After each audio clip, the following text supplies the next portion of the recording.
Assalamualaikum warahmatullahi wabarakatuh.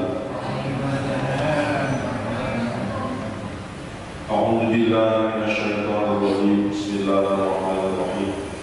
Ila hadrati Rasulillah Muhammadin sallallahu alaihi wasallam. Summa rasulullah wa ila masyayikhina wa asatidina wa muallimina wa muallimina lahumul Fatihah. أعوذ بالله من الشيطان الرجيم بسم الله الرحمن الرحيم الحمد لله رب العالمين الرحمن الرحيم مالك يوم الدين إياك نعبد وإياك نستعين اهدنا الصراط المستقيم صراط الذين أنعمت عليهم غير المغضوب عليهم ولا الضالين.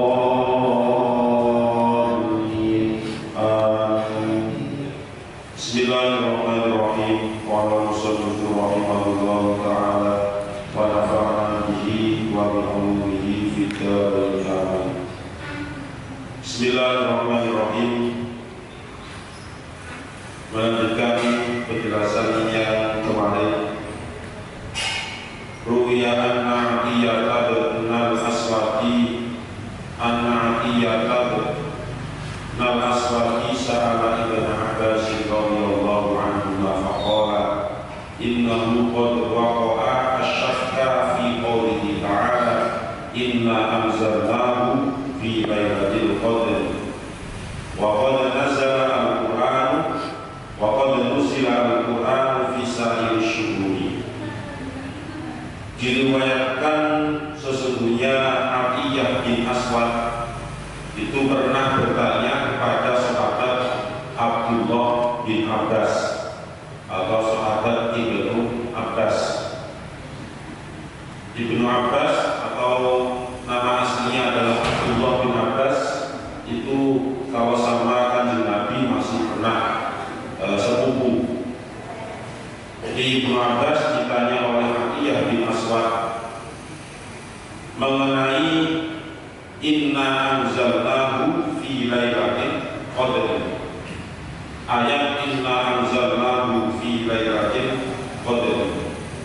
Tetapi inna anzalnahu fi lailatul qadr ini yang dimaksud adalah yang ada di Quran surat Ad-Dukhan ayat 3, bukan yang di surat Al-Qadr ayat 1. Dari ayat ini akhirnya muncul semacam keraguan apakah Al-Quran itu diturunkan dalam tempo yang satu bentuk Al-Quran, apakah sekaligus atau berangsur-angsur. Karena para ulama sendiri mengartikan inna anzalnahu untuk dhamir hunya itu juga ada perbedaan pendapat, sehingga pendapat yang dihasilkan apakah berangsur-angsur ataupun sekaligus itu juga mengalami perbedaan. Itu yang dimaksud dengan innahu qad waqa'a asyakka fi qawlihi ta'ala wa qad nuzila al-Qur'an fi sa'iri syuhuri. Karena sesungguhnya Al-Quran itu realitanya ketika malaikat Jibril itu menurunkan atau mewahyukan kepada Nabi Muhammad, itu kenyataannya terjadi di setiap bulan, terjadi di sepanjang tahun sampai kurang lebih 23 tahun. Itu berarti menunjukkan berangsur-angsur ketika proses wahyu dari malaikat Jibril kepada Nabi Muhammad Sallallahu Alaihi Wasallam. Nanti kalau sudah kita maknai sampai di halaman 7 yang atas atau halaman 8, saya halaman 8. Nanti baru ada titik temu, ada penjelasan lebih detailnya lagi.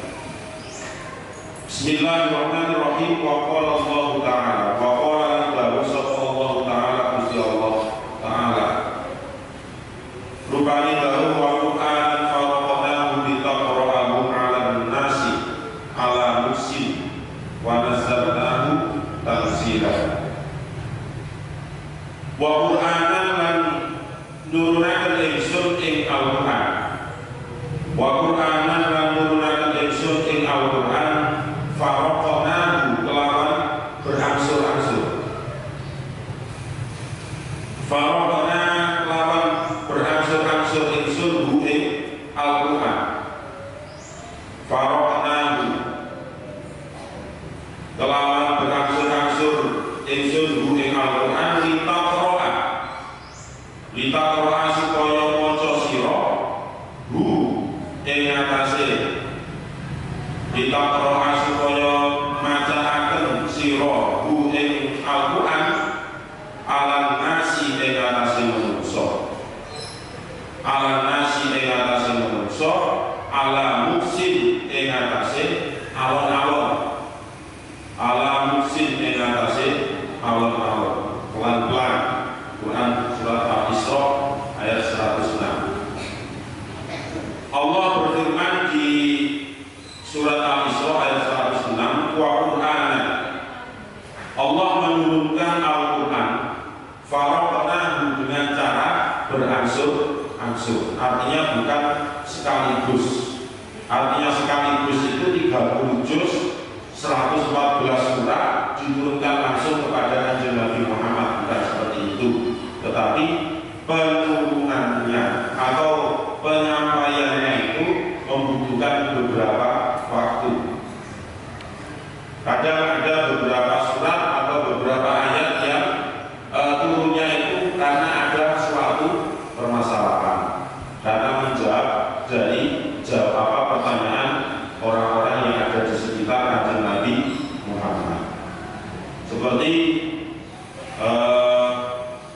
orang-orang Yahudi paling kritis terhadap Al-Quran dulu ketika zaman Kanjeng Nabi. Makanya yang jawaban-jawaban Allah di Al-Quran yang didahului dengan lafaz yas'alunaka atau yas'aluka, itu memang ada beberapa kejadian yang ditengarai yang bertanya adalah orang-orang Yahudi, bukan sahabat. Orang-orang Yahudi, karena orang-orang Yahudi diberikan kelebihan, diberikan fadl oleh Allah berupa kecerdasan yang di atas rata-rata dibandingkan dengan yang lain pada waktu itu. Contohnya yas'alukan nasu anis-sa'ah. Yas'aluka konta ing sira Muhammad sapa nasu menungso. Nah, nasu di situ yang dimaksud adalah sebagian dari orang Yahudi. Anis-sa'ah yang ditanyakan adalah tentang anis-sa'ah. Sa'ah itu hari kiamat. Orang-orang Yahudi itu tanyanya itu enggak mengenai hukum-hukum itu bukan, tetapi tentang masa depan yang akan terjadi nantinya. Yas'alukan nasu anis-sa'ah. Hari kiamat itu dulu sudah pernah ditanyakan oleh orang-orang Yahudi. Akhirnya Allah berfirman, qul innama ilmuha inda rabbi. Jawaban Muhammad, innama ilmuha inda rabbi. Yang mengetahui tentang kiamat itu ya hanya Tuhanku. Itu aja. Tapi selanjutnya nanti ada beberapa penjelasan. Kemudian itu kan ada satu ayat yang turunnya karena ada pertanyaan. Berarti itu yang disebut dengan sababun nuzul. Sebab-sebab turunnya ayat atau surat Al-Quran itu karena menjawab dari pertanyaan.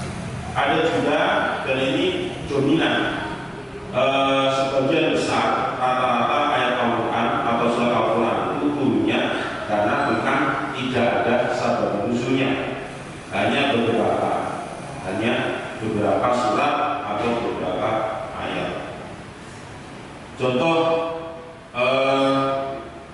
Allah menetapkan pengharaman khamr itu waktu itu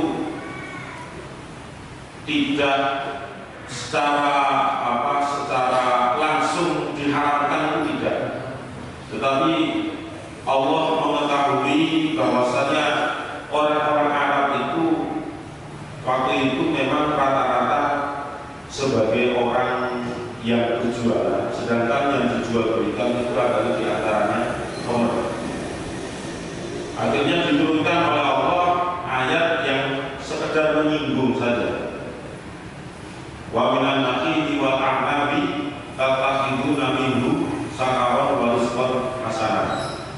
Jadi sekedar disinggung bahwasanya dari perasan anggur itu tattakhiduna minhu sakaron wa rizqan hasanah, bisa menghasilkan sakar. Sakar itu artinya ya yang memabukkan. Wa rizqan hasanah, dan di satu sisi juga dari perasan anggur itu ketika dijual akan menghasilkan nilai jual. Wa rizqan hasanah, rezeki yang baik. Hanya disinggung seperti itu aja. Itu pertama kali Allah mau mengharamkan khamr, tetapi belum sampai haram. Pada waktu itu belum sampai haram. Sudah diturunkan ayat itu ya seperti biasa, tidak ada perubahan di hukum orang-orang Arab waktu itu. Akhirnya diturunkan lagi ayat tentang khamr, itu pun di beda ayat dan juga beda surat. Beda surat pertama. Kalau yang pertama tadi di juz 14, kemudian menyinggung khamr lagi di Quran surat Al-Baqarah. Yas'alunaka 'anil khamri wal maisir qul fihima ismun kabirun wa manafi'u linnas wa ismuhuma akbaru min naf'ihima. Akhirnya diturunkan oleh Allah ayat tersebut di Al-Baqarah, yas'alunaka 'anil khamri wal maisir. Banyak orang-orang yang bertanya tentang khamr dan juga perjudian. Qul fihima, jawaban Muhammad, fihima, di dalam keduanya tersebut, artinya di dalam khamr dan juga perjudian itu ismun kabir, terdapat dosa yang sangat besar. Tapi di satu sisi yang lain, wa manafi'u linnas, ada unsur kemanfaatan bagi manusia. Itu khamr. Dan seperti kita tahu bersama, khamr itu sangat laku keras kalau dijual misalnya di daerah dekat-dekat pegunungan, terutama di seperti di Rusia, karena memang tujuannya diantaranya adalah untuk menghangatkan badan, bukan untuk mabuk. Disinggung oleh Allah di surat Al-Baqarah tersebut, hanya dijelaskan saja kalau khamr itu ya ada unsur baiknya, ada unsur buruknya. Tapi qul fihima ismun kabirun wa manafi'u linnas, dijelaskan lagi oleh Allah, wa ismuhuma akbaru min naf'ihima. Akan tetapi berpikirlah bahwasanya sisi negatifnya itu jauh lebih besar, sisi madorotnya itu jauh lebih besar dibandingkan dengan unsur manfaatnya. Qul fihima wa ismuhuma akbaru min naf'ihima wa yas'alunaka madza yunfiqun qulil 'afw. Kadzalika yubayyinullahu lakumul ayati la'allakum tatafakkarun. Dan itu ayat yang kedua yang membicarakan tentang proses pengharaman khamr. Tapi kan belum berlaku bahwasanya khamr itu haram, belum. Akhirnya jarak beberapa waktu kemudian diturunkan lagi oleh Allah ayat tentang khamr lagi. Karena penurunan Allah ini karena memang ada beberapa kasus, ada beberapa permasalahan sehingga Nabi Muhammad itu dibutuhkan segera untuk memecahkan masalah tersebut. Pemecahan masalah tersebut ya diantaranya dengan cara didatangkan wahyu kepada beliau. Akhirnya diwahyukan surat atau ayat yang ketiga yang membicarakan tentang khamr secara khusus. Di Quran surat An-Nisa yang ketiga. Ya ayyuhalladzina amanu la taqrabus shalah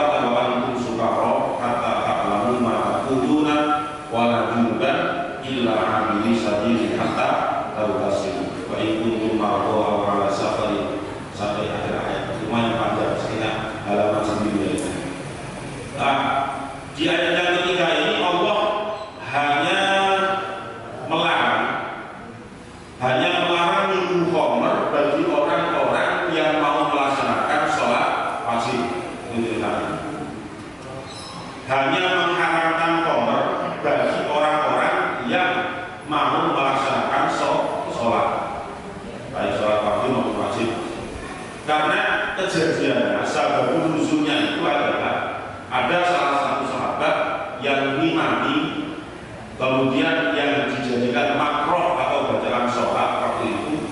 Walaupun ini agak lemah ya, pendapat hadis yang saya ceritakan ini agak lemah mengenai salah satu sahabat yang ngimami kemudian membaca Quran surat Al-Kafirun. Nah, Al-Kafirun itu kalau udah persiapan kadang memang membingungkan karena banyak kalimat yang hampir sama. La a'budu mata budu, wala antum abiduna ma'bud. Nah, kebetulan waktu itu sebelum sholat imam ini mabuk, sehingga gak mani-mani, gak selesai-selesai baca Al-Kafirun. La a'budu mata budu, boleh gak kalau mencoba akhirnya sahabat makmumnya itu ya mau membatalkan sholat itu ya sahabat yang imami, yang dibatalkan itu ya boleh dari tadi. Kalau diingatkan ya hanya sekedar mengingatkan, nggak nyaut-nyaut, namanya orang mabuk. Dan sedangkan ayat yang diturunkan oleh Allah itu memang menyinggung langsung ya ayyuhalladzina, wahai orang-orang aman yang beriman, la taqrabu, janganlah kalian mendekati as-sholata sholat wa antum sukara, sedangkan kalian itu dalam keadaan mabuk. Hatta ta'lamu ma, sampai kalian mengetahui sesuatu, maka kuluna, apa yang kamu ucapkan. Orang mabuk itu kan apa yang diucapkan sendiri itu enggak paham, apalagi yang disampaikan oleh orang lain. Jadi percuma kalau misalnya makmum imam yang bulat tadi diingatkan oleh makmum pun juga tetap sama enggak paham, namanya orang mabuk. Nah, gitu. Akhirnya setelah sholat itu ya turun wahyu, ya ayyuhalladzina amanu la taqrabus sholata wa antum sukara hatta ta'lamu ma taqulun.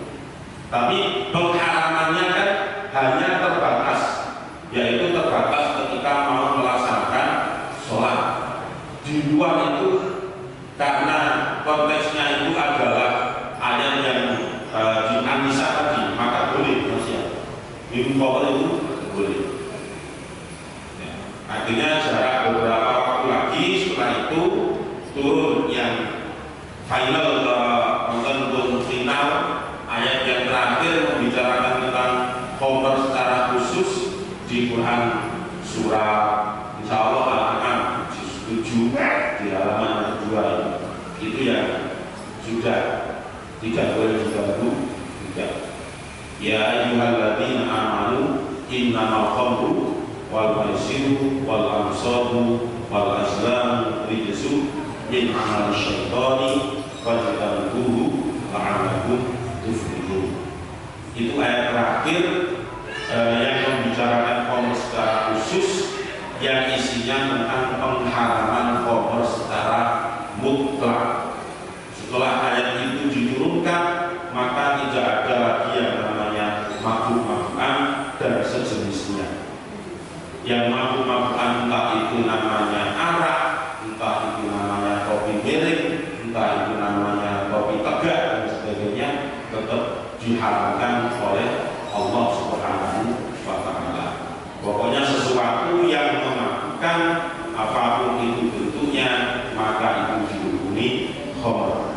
Wa kullu muskirin haram, dan setiap yang memabukkan, menurut riwayat hadis dari Kanjeng Nabi, wa kullu muskirin haram, setiap yang memabukkan itu adalah dihukumi. Seperti menghirup kulit, itu kan bisa terbang, boleh. Nah, seperti itu juga termasuk dikiaskan, ya disamakan. Kalau di hukum syariat kita itu mengenal, kalau di usul fikih ada sumber hukum Islam yang muttafaq alaih, artinya sumber hukum Islam yang tidak ada perbedaan di antara ulama untuk dijadikan sebagai sumber hukum Islam. Ada 4: Al-Quran, hadis, ijma, dan qiyas. Semua ulama mengakui 4-4-nya sebagai sumber hukum Islam. Adapun kalau sumber hukum Islam yang mukhtalafin atau yang terjadi perbedaan pendapat yang lainnya, contohnya seperti masalah, kemudian istihsan, syar'u mangkawiyana, istisqa, kemudian satu jariah dan sebagainya. Tapi kalau kias masih yang muttafaq alaih, disepakati oleh semua ulama bahwasanya menyamakan antara oleh dengan minuman keras itu memang sudah benar. Artinya bila itu sesuai, berarti sama-sama memabukkan, berarti dihukumi haram karena unsur memabukkan itu tadi. Berbicara tentang Al-Quran tadi, mengenai penurunan ayat Al-Quran yang tahapan-tahapan untuk mengharamkan khamr, kembali lagi ke materi kita. Wa Qur'anan faraqnahu litaqra'ahu 'alan nasi 'ala musim. Allah menurunkan Al-Quran itu secara bertahap atau berangsur-angsur. Tujuannya apa? Litaqra'ahu 'alan nas, supaya apa yang telah diturunkan oleh Allah melalui malaikat Jibril itu bisa dibacakan kepada sahabat yang lain.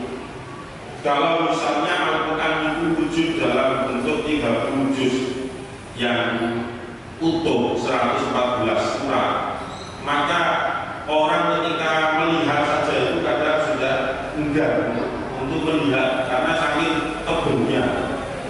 Tapi kalau berangsur-angsur itu pasti nanti akan minta lagi. Kenapa? Karena orang Arab kan ya memang bahasanya sudah bahasa Arab. Untuk memahami bahasa Arab itu, bahasa Al-Quran itu juga sudah sangat terbantu dengan bahasanya sendiri, sehingga sekali dibacakan sekali dibacakan oleh Rasulullah kepada sahabat-sahabat atau kepada sahabat Abu Bakar, kemudian turun wahyu lagi dibacakan kepada sahabat-sahabat yang ada di sekitar beliau, sehingga sahabat-sahabat itu tanpa mushaf pun juga akhirnya lama-lama menjadi hafal Al-Quran, karena waktu itu belum ada percetakan, sehingga ketika ada ayat yang turun atau wahyu yang turun itu ditulis di beberapa media yang kurang begitu mendukung. Contoh ditulis di Bebatuan, kemudian di Pelepah Burma, kemudian di Daun-daunan dan sebagainya. Itulah media-media yang digunakan untuk penulisan wahyu pada periode pertama dulu. Alam-sin, pelan-pelan. Jadi disampaikannya wahyu kepada Nabi Muhammad itu juga sangat pelan-pelan. Kalau cepet-cepetan nanti, karena Nabi Muhammad itu juga al-ummi, bagian Nabi yang tidak baca, tidak bisa baca dan nulis, sehingga mengandalkan dikte dari atau simai atau pendengaran yang apa yang dibacakan oleh malaikat Jibril, sehingga muncul sampai sekarang itu ya bacaan Al-Quran seperti yang kita dengar kalau di Indonesia yang menggunakan riwayat Imam Hafiz itu. Kalau di luar Indonesia mungkin ada bacaan-bacaan yang tidak seperti di Indonesia, itu yang disebut dengan qiraah sab'ah, dan itu juga sama-sama benarnya. Jadi ketika nanti misalnya ada yang diberikan rezeki oleh Allah, kaum muslimin, kaum muslimah di Mekah diberikan rezeki bisa berangkat haji atau berangkat umroh, ketika ada mendengar bacaan Al-Quran sekiranya berbeda dengan bacaan kita, jangan tergesa-gesa untuk menyalahkan, mumpung belum isi dengan sendirinya. Karena kenapa? Ya, karena itu bacaannya juga dibenarkan. Contoh waktuhan dibaca waktu, kemudian ihdinas siratal mustaqim misalnya dibaca ihdinas sirat diganti za. Ya sudah, itu memang diakui oleh Kanjeng Nabi Muhammad, nggak salah seperti itu masyhur. Memang mata rantai sanadnya itu ya juga sampai kepada Kanjeng Nabi. Kemudian baca ro itu diganti dengan ra. Nah itu juga ada yang memang betul bacaan seperti itu. Roh, kalau kita roh, ra nggak ada. Kalau di salah satu imam sebelah itu ya ada yang baca ra, ra, bukan roh. Kemudian yang ketika bertemu dengan al itu langsung di sambung langsung, itu juga banyak yang macamnya kira sabar, jadi seperti itu seluruh Al-Quran. Tapi yang jelas itu dibenarkan, tidak hanya di segi membaca, dalam segi penulisan Al-Quran itu juga masing-masing negara punya teknis atau jurnis penulisan sendiri-sendiri. Mungkin masih ada yang ingat beberapa tahun yang lalu ketepatan salah satu orang dari daerah Madura kalau tidak salah, itu menunjukkan di video itu bahwasanya Al-Quran itu adalah Al-Quran yang sesat karena penulisannya dicetak kok berbeda dengan cetakan pada umumnya yang terjadi di Indonesia. Nah, ternyata telusur itu cetakan bukan cetakan Indonesia, tetapi Jazirah Arab sana yang mencetak, tapi kursi bahwa ke Indonesia siapa akhirnya menjadi viral. Nah seperti itu kan terus kadung viral, terus menjelek-jelekan Kementerian Agama Republik Indonesia, ternyata sing salah kecil, sing memviralkan sendiri tadi, mumpung burung seperti itu. Jadi seharusnya ketika terdapat kabar yang belum begitu yakin, maka bayar ditabayarkan dulu. Jadi diproses apakah itu betul atau tidak. Kalau tidak betul ya memang harus diinformasikan bahwasanya ini terjadi kesalahan. Tapi kalau memang seperti yang terjadi beberapa tahun yang lalu itu, contoh ya, waktu itu iya itu titiknya 2 di atas. Kalau kita kan mengenal tak, dan di situ ternyata titik 2-nya di atas itu disebut ya. Yang memang cara penulisan dari negara yang dimaksud itu seperti itu, nggak bisa disalahkan karena masing-masing negara, terutama negara Islam, itu mempunyai acuan sendiri-sendiri dalam menulis Al-Quran. Nah, seperti di Indonesia dan sebagaimana yang kita baca di sejarah ini, dan itu juga sudah melalui yang namanya lapisan-lapisan di Kementerian Agama atau di Lajnah Pentasih Al-Quran itu sudah luar biasa. Tidak hanya 1, 2, 3 kali koreksi, tapi berlipat-lipat sebelum betul-betul dicetak gitu. Dikoreksi terlebih dahulu, kemudian cetakan ini jadi itu juga dikoreksi lagi sebelum diperbanyak. Dan kalau misalnya terjadi kesalahan, ya harus ditarik kembali dan harus dihaluskan, tidak boleh beredar di masyarakat. Itu peraturan di negara kita. Wa qala alladziina kafaru laula nuzila 'alaihi al-Qur'anu jumlatan wahidah. Wa qala anta sapa alladziina wa akeh kafaru kang padha kufur sapa alladziina. Wa qala anta sapa alladziina wa akeh kafaru kang padha kufur sapa alladziina laula nuzila tene apa ora diturunaken. Laula nuzila ne apa ora diturunaken alaihi ing atase Muhammad, alaihi ing atase Muhammad apa Al-Qur'an jumlatan kelawan jumlah wahidatan kan siji, jumlatan kelawan jumlah wahidatan kan siji. Dan ini bukti yang selanjutnya ada di Quran surat Al-Furqan ayat 32. Wa qala alladziina kafaru laula nuzila 'alaihi al-Qur'anu jumlatan wahidah kadzalika linusabbita bihi fu'adaka wa rattalnahu tartilan. Orang-orang kafir itu bertanya kepada Nabi Muhammad, kenapa Al-Quran itu tidak diturunkan sekaligus saja? Kalau memang Tuhan itu mampu, kasarannya seperti itu. Namanya orang kafir. Berarti kan orang kafir saja itu mengetahui bahwasanya Al-Quran diturunkan kepada Nabi Muhammad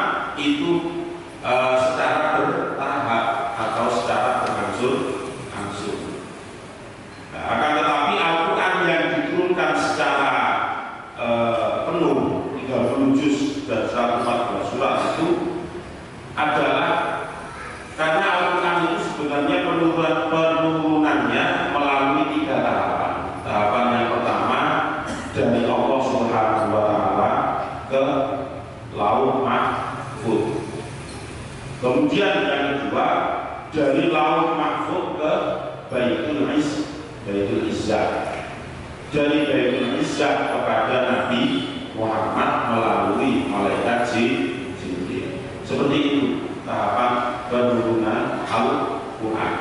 Nah, yang dimaksud dengan inna anzalnahu fi lailatul qadri itu bunyinya adalah kembali kepada Al-Quran yang dari Allah ke lauh mahfuz. Jadi dari Allah ke lauh mahfuz atau yang disebut dengan masternya Al-Quran yang asli yang 30 juz yang 114 surat itu diturunkan oleh Allah secara sekaligus dari Allah sendiri ke lauh mahfuz. Jadi tersimpan di sana. Dari lauh mahfuz kemudian transit lagi ke Baitul Izzah. Baitul Izzah itu apa? Baitul Izzah itu apa? Kalau di beberapa kitab ilmu tafsir itu ilah sama dunya. Jadi langit dunia. Langit dunia kan berarti langit yang sak bawah, yang paling dekat dengan kita itu yang disebut dengan ilah sama dunia. Jadi disitulah Al-Quran itu proses penurunannya bertahap, gitu ya. Jadi proses 1, 2 itu penuh 30 juz. Kemudian proses yang ketiga yaitu dari Baitul Izzah kepada Nabi Muhammad itu yang diturunkan secara bertahap. Jadi jangan sampai salah memahami antara bertahap atau penuh. Kalau di Al-Quran rata-rata firman Allah itu bertahap karena membicarakan ketika proses dari Baitul Izzah kepada Nabi Muhammad. Jadi bukan dari Allah langsung kemudian ke malaikat Jibril langsung diwahyukan kepada Nabi Muhammad, bukan, tapi sudah melalui turunnya seperti itu. Dipenuh 30 juz oleh Allah diletakkan di lauh mahfuz. Dari lauh mahfuz kemudian diturunkan lagi ke Sama'ud Dunya. Nah, dari Sama'ud Dunya itulah bertahap, berangsur-angsur sesuai dengan perintah Allah, sesuai dengan perintah Allah. Tetapi di sisi lain juga Nabi Muhammad kadang terlalu mengandalkan yang namanya wahyu yang berupa firman Allah itu. Contoh gara-gara turun ayat yang berbunyi wala taqulanna li syai'in inni fa'ilun dzalika wa illa ayyasha Allah wa dzkur rabbaka idza nasita wa qul asa ayyahdiya rabbi li aqrab min hadha rasyada. Di Al-Kahfi wala taqulanna lan ngomong temen sira Muhammad li syai'in mari suci ini satu ingsun iku fa'ilun bokang lakoni dzalika ing turun syai'in goda tinggal menit. Jadi ceritanya Nabi Muhammad itu memberikan janji kepada sahabat pada waktu itu, terus gampang masalah itu nanti aja nunggu besok lanjut saya janji dulu seperti itu. Akhirnya betul ditunggu sampai menilai ternyata nggak perlu turun. Kalau Allah sengaja berbeda gimana?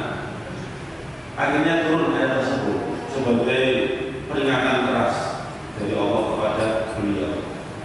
Kalian Nabi Muhammad jangan sekali-kali ketika kamu itu mengatakan sesuatu yang belum pasti dengan yakin itu ternyata sudah memastikan besok akan turun. Ya udah tak turun wahyu. Tahu enggak? Kalau bahasa kita tak ngaku.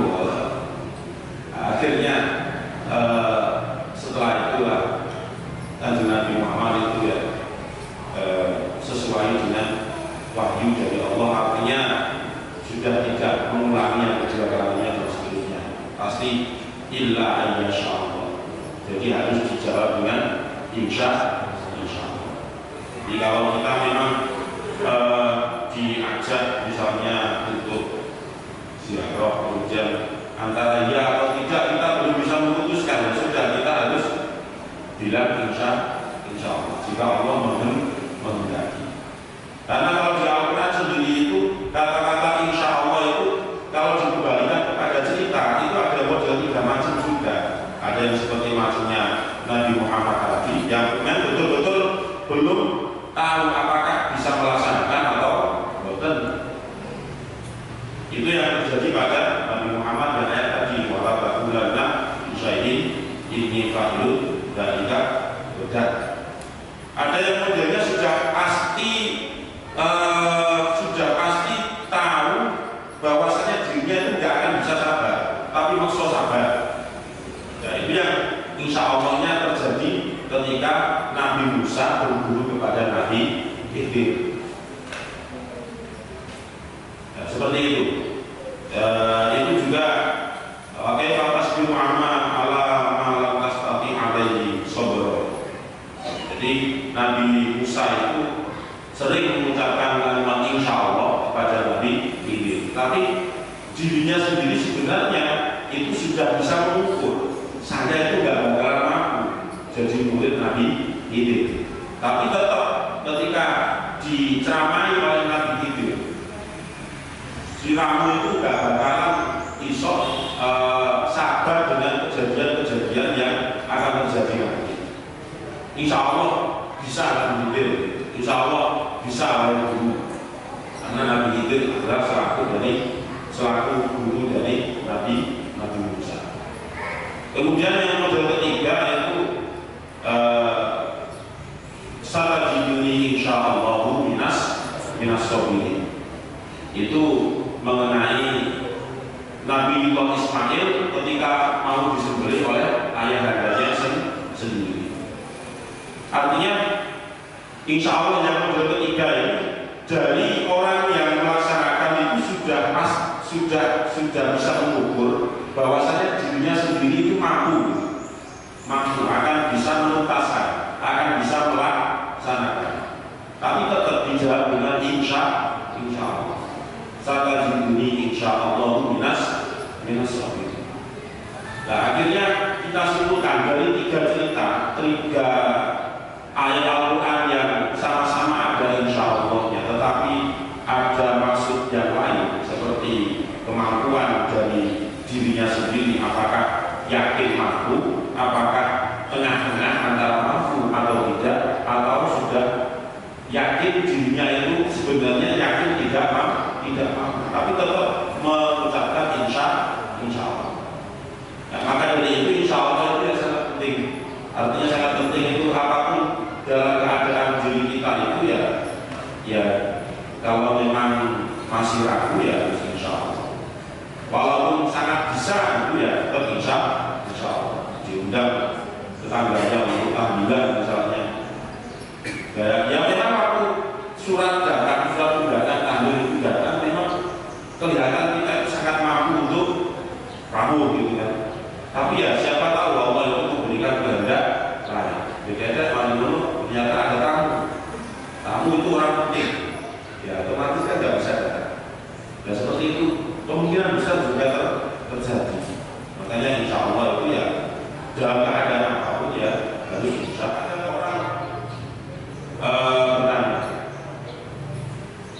tentang kosong ada jawaban insya Allah.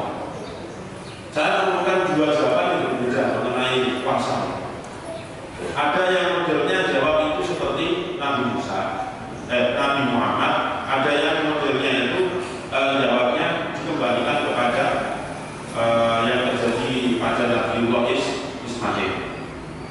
Kalau kita ditanya sama kosong, ya kita harus jawaban utama kita kembalikan kepada yang terjadi pada Nabiullah Ismail. Dirinya itu sudah bisa mengukur bahwasanya pasti akan menjadi orang yang sabar.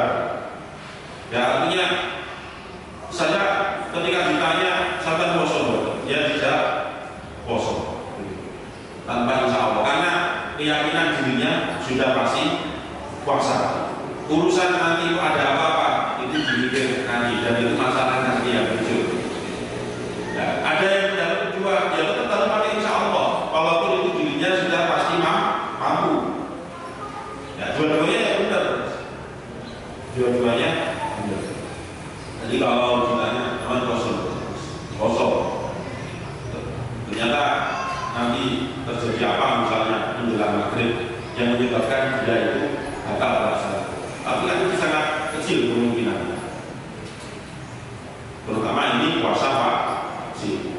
Beda kalau puasa sunnah. Karena puasa sunnah itu kadang kita enggak begitu niat.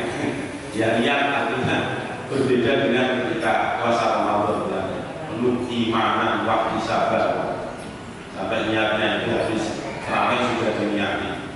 Kalau puasa sunnah kan ya ketika sahur niat sah-sah saja, tidak ada masalah. Wa qala alladziina kafaru laula unzila 'alaihil Qur'an jumlatan wahidah. Jadi orang-orang kafir itu bertanya kepada Nabi Muhammad, kalau memang Allah itu mampu untuk menurunkan Al-Quran sekaligus yang jumlahnya berapa itu ya, diturunkan aja sekalian, tidak menggabungkan apa itu. Itu kalau bahasanya kita seperti itu. Tapi semuanya itu kan ada tujuan. Allah menurunkan Al-Quran kepada Nabi Muhammad itu secara bertahap, secara berhasil punya tujuan, punya maksud tertentu. Tetapi kebanyakan manusia tidak mengetahui apa yang menjadi maksud Allah Subhanahu wa Ta'ala. Faqala Muqaddamus sapa Ibnu Abbas, sahabat Ibnu Abbas, nuzila diturunkan apa Al-Qur'an, nuzila diturunkan apa Al-Qur'an jumlatan, kelawan jumlah wahidatan kan siji. Jumlatan kelawan jumlah wahidatan kan siji. Minal lauti saking minal lauti saking papan atau panggonan al mahfudi kang dijogo. Minal lauti mahfudi saking panggonan kang dijogo.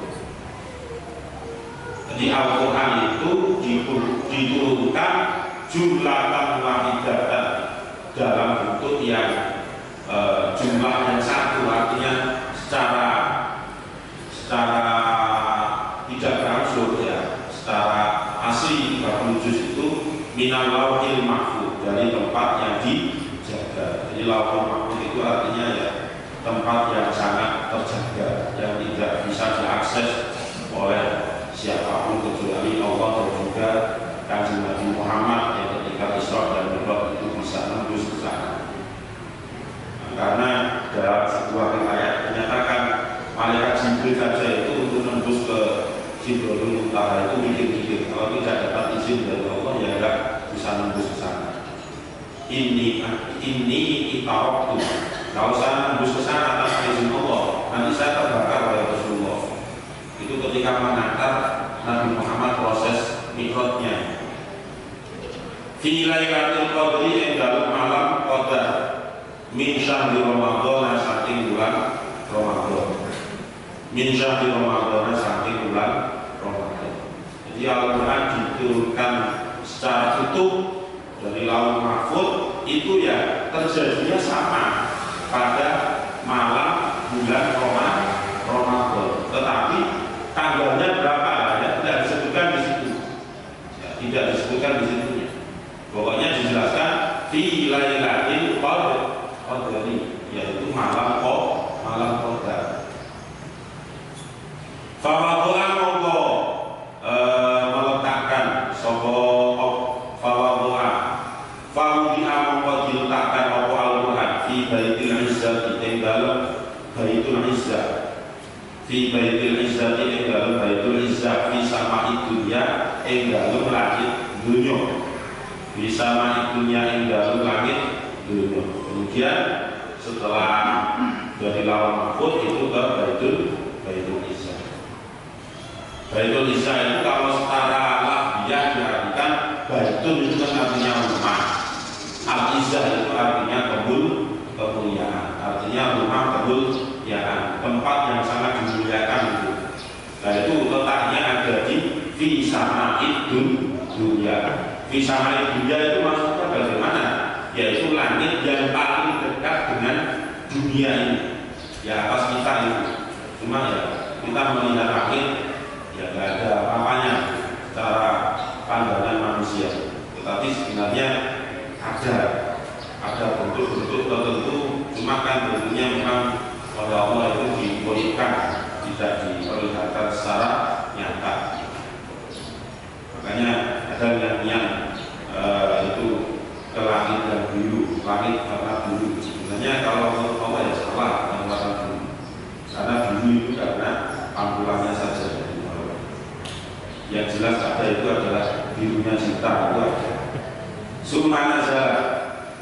Summa nazala kemudian turun bihi kelawan Al-Quran sopo Jibril, malaikat Jibril alaihi salam ala Muhammadin ing atase Nabi Muhammad sallallahu alaihi wasallam. Dari Baitul Izzah kemudian malaikat Jibril yang mewahyukan kepada Nabi Muhammad nujuman kelawan dicicil. Nujuman kelawan dicicil, artinya sedikit demi sedikit dari Baitul Izzah ke Rasulullah itu diangsur, dicicil. Nujuman kelawan dicicil, fi salasin wa ishrina ing dalem waktu 30. Fi salasin wa ishrina ing dalem waktu 30. Apane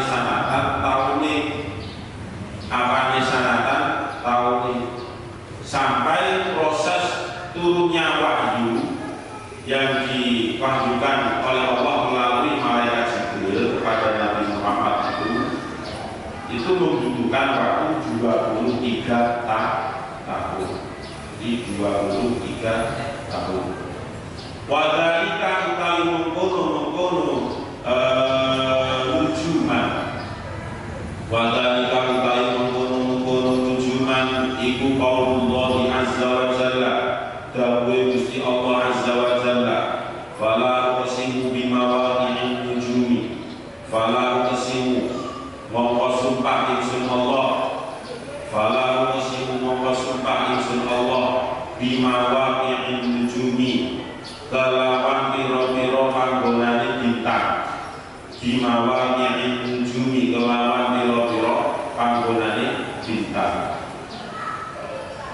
Nah, ini menjelaskan tentang proses turunnya Al-Quran dari Allah ke Lauh Mahfuz, dari Lauh Mahfuz ke Baitul Izzah, dari Baitul Izzah melalui malaikat Jibril kepada Nabi Muhammad sampai betul-betul tuntas 30 juz kepada Nabi Muhammad selama kurang lebih 23 tahun.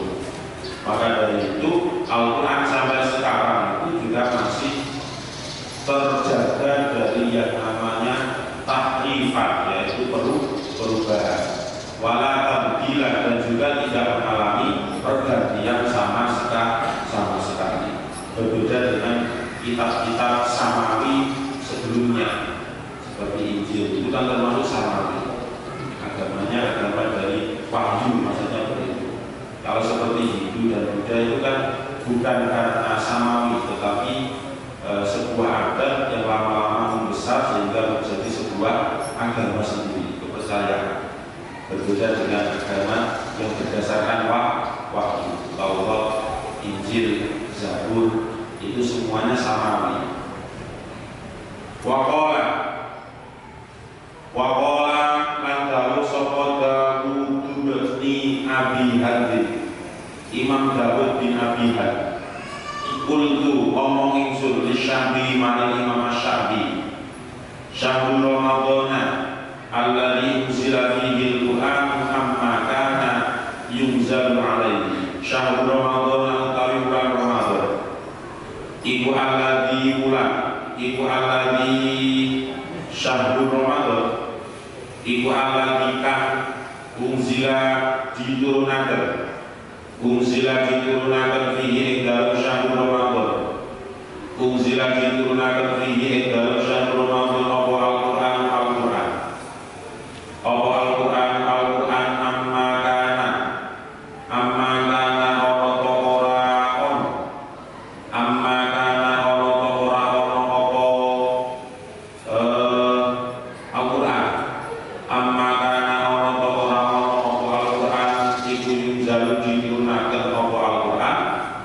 iku yuzalu diturunkan apa Al-Quran alaihi ing atase Kanjeng Nabi, alaihi ing atase Kanjeng Nabi alaihi salam fi sa'iris sanati ing dalem sekabehane taun, fi sa'iris sanati ing dalem sekabehane taun.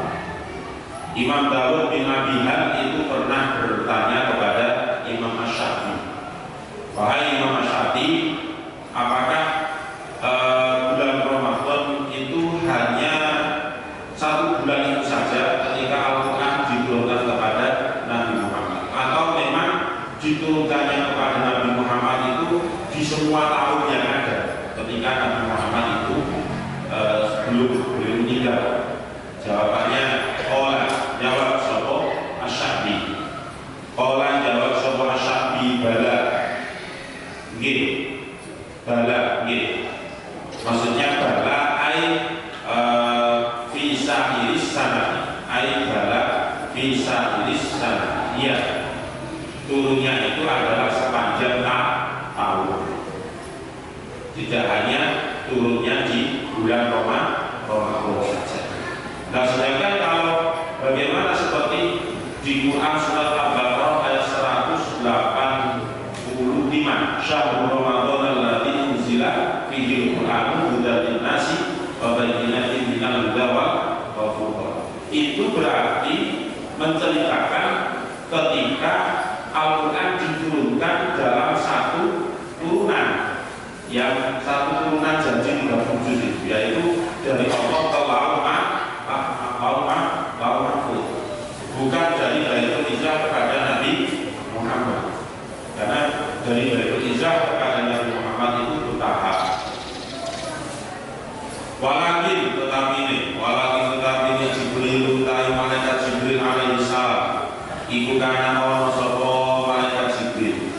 Walakin tetapi ini Jibril alaihi salam utawi malaikat Jibril alaihi salam iku kana ana sapa Jibril iku yu'anidu malingaken sapa Jibril,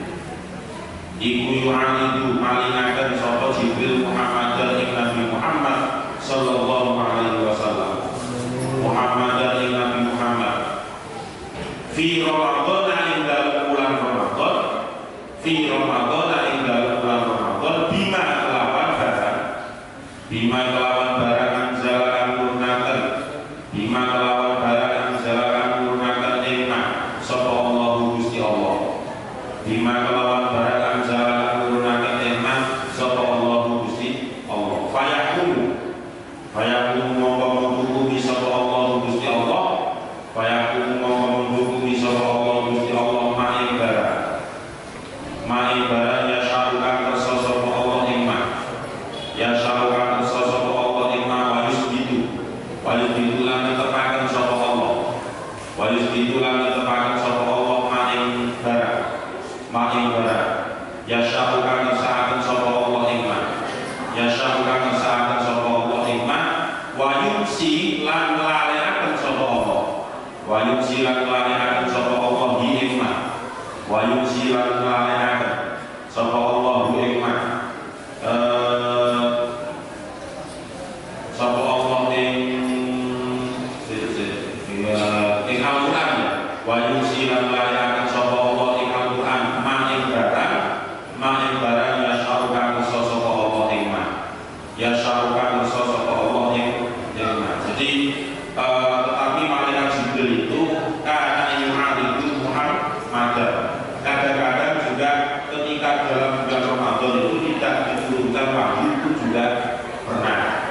Jadi itu membuktikan bahwasannya firman Allah syahrul Ramadan atau inna anzalnahu fi lailatul qadri itu dikembalikan ketika Allah menurunkan Al-Quran dari Allah sendiri kepada Lauh Mahfuz, dari Lauh Mahfuz ke Baitul Izzah, itu memang diturunkan pada malam Qadar.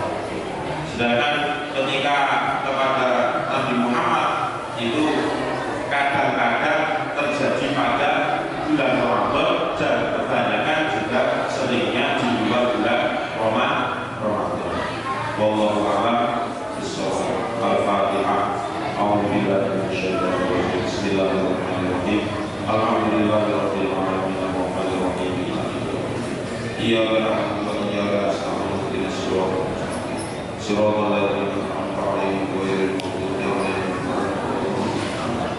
Bismillahirrahmanirrahim. Subhanallahumma wa bihamdika asyhadu an la ilaha illa anta astaghfiruka wa atubu ilaik. Subhanallahumma wa bihamdika asyhadu an la ilaha illa anta astaghfiruka wa atubu ilaik. Subhanallahumma wa bihamdika asyhadu an la ilaha illa anta astaghfiruka wa atubu ilaik. Mugi-mugi saged manfaat. Mugi-mugi kita sedaya selalu pinaringan kesehatan dari Allah Subhanahu wa taala. Kita mangkai poso ngantos akhir mati. Mugi-mugi pinaringan umur panjang, barokah hidup, amin ya rabbal alamin. Wabillahi taufiq wal hidayah. Wassalamualaikum warahmatullahi wabarakatuh.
Amin.